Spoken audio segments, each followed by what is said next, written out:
Hey guys, welcome to a new video. I've been testing out this new Lucian build and it's actually pretty nutty, so I wanted to go over it in a video today. This isn't like super overpowered or anything, but it makes you pretty much unkillable, which is hilarious when you're on Lucian, who can like dash about like a madman anyway. I haven't seen many people using this yet, so tweet me or leave a comment later in the video about how your games go with the build. This whole thing is coming after the Death Dance buffs, and we're using it instead of Blade basically, but next to a Phantom Dancer and Cleaver normally, then rounding out with a crit and maybe a more. It feels super good. Your abilities do way more damage with more AD, you heal for a lot more, plus it gives you some cooldown reduction. I guess the TLDR of this whole thing is you do more ultimate and ability damage, your autos slightly less, but you heal for more and you're harder to kill. It's kind of like if you're sick of this AD carry in 2K17 meta where everything blows you up, then I got you with this. Why is Death Dance good on Lucian, right? Obvious question. It's 80 AD, 10% cooldown reduction, which are both great for ability damage. The healing is 15%, but it isn't lifesteal. It's actually healing from all physical damage dealt. That means like if you Q somebody or every bullet on your ultimate, that is going to heal you. It also reduces initial damage taken by 30%, then you bleed that over 3 seconds and you actually take 10% every second. The healing is really cool anyway because you're a burst rotation champion, right? You use everything in a very short space of time if you think about it. It's like your abilities plus your passive shots, right? Like straight away, and then you kind of wait for them again and then you just auto attack afterwards. What I'm trying to say is it's easy to heal back more than 30% damage if you use everything together like you're going to anyway. It's also insane if you just ult somebody and run back healing the entire time. Part of the reason Lucian is so strong right now is because he's so hard to kill. Like in fact, out of every single AD carry, even though he averages almost 7 kills a game, he has the second least deaths per game. That is already kind of crazy, but when you realize he takes the most damage out of every single AD carry on average, that's insane. You take more damage than every other AD, but you die less than them all as well. That just does not add up. Some of this is the lifesteal, like it's really good with your passive, but also the dashes and you stay very safe, right? This build makes that even better. If you build this, you're going to deal a crap ton, but you're also going to be so much harder to kill. If we compare it to Blade, that's the obvious thing to do because you're building that at the moment. It's 40 AD, 25% attack speed, 15%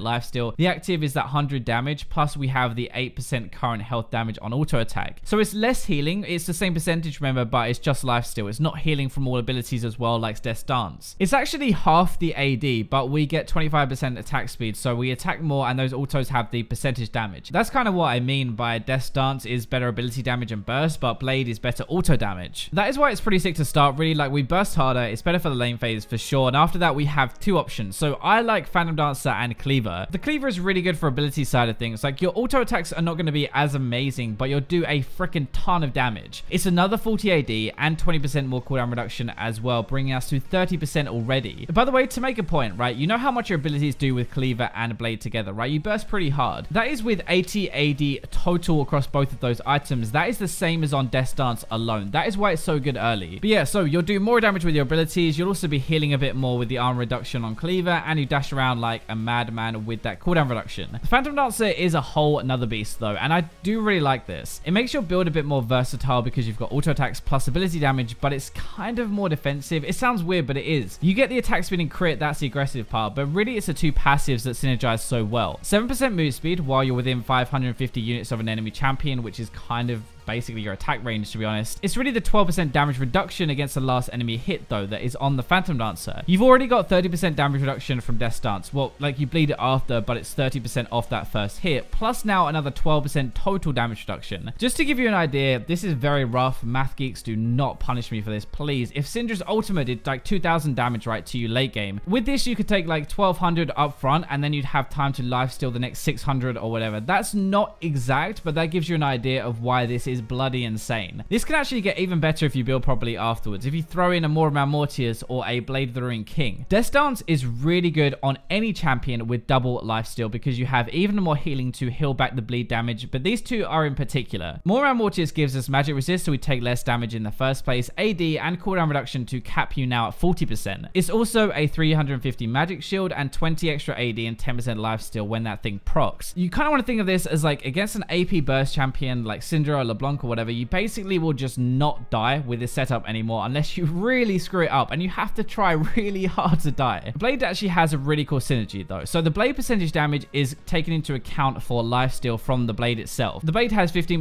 lifesteal on it, and actually you're going to use that on the 8% damage per auto attack. Also remember, you're applying that twice with your passive, so it's even more healing, but also with Death Dance, that heals for 15% of physical damage dealt. That blade percentage damage is physical. That means Death Dance is also going to heal for 15% of the percentage damage. I said the word percentage way too much, kind of got confusing, but basically if you put these together, the blade percentage damage on each auto attack will also heal for 15% from the Blade of the Ruined King and 15% from the Death Dance, which is nuts. That's in addition to 15% healing from abilities and 30% effective lifesteal on your auto attacks and crits as well. That is a freaking ton of healing now for Lucian, who already is really hard to kill. If we round that out with an Infinity Edge for late game, you've got such a loaded build. You're taking 12% less damage from Phantom Dancer and 30% less from the Death Dance after that. You have 30% healing kind of lifesteal to cover that bleed damage if you go for the Blade of the Ruined King as well. Your arm pen with Black Cleaver and the big crits from the Infinity Edge gives you the damage side of things, plus a ton of AD behind those crits to actually make them hurt. I know this got a little bit confusing, but honestly, like, the build gives you a ton of stuff that synergizes together super well. That's a really big part. It provides a lot of damage, but more importantly, it makes you almost impossible to kill if you can kite properly, and probably if you can't kite either, as long as you auto attack. There are a few things with this build to bear in mind. So it's not going to be as much damage as the blade into crit like we've seen before. It wouldn't be that far off actually, and especially late game I think this is good, but it's not quite as smooth throughout the game. Death Dance is also a very solid late game lifesteal item, even if you go blade first like before this patch. If you do the normal build, you can get the Death Dance last. The damage reduction will still help a ton. It applies everything in this video, and honestly it's a very similar build but in a different order basically. Remember as well, when you're using this, even if you are low health, you have to keep attacking to heal back that bleed damage. So many people get away on like 100 health and think, holy crap, that was really close, and then they die to the bleed damage after. You will take less, but you have to heal it back. You have to remember that. Ultimately, I think this build is really fun. You don't get bent over as much by bruisers or other champions, especially mid game, and that makes AD better for me to play. I can do more, I can kite, I can heal, and I do not instantly die, plus I still do a load of damage. Try it out yourself, see what you think, have some fun with it, and let me know what you prefer. Thank you for watching the video though. Remember to tweet me or let me know how it goes in the comments with the build. Have a lovely weekend, but for now I'm going to leave you with the robots.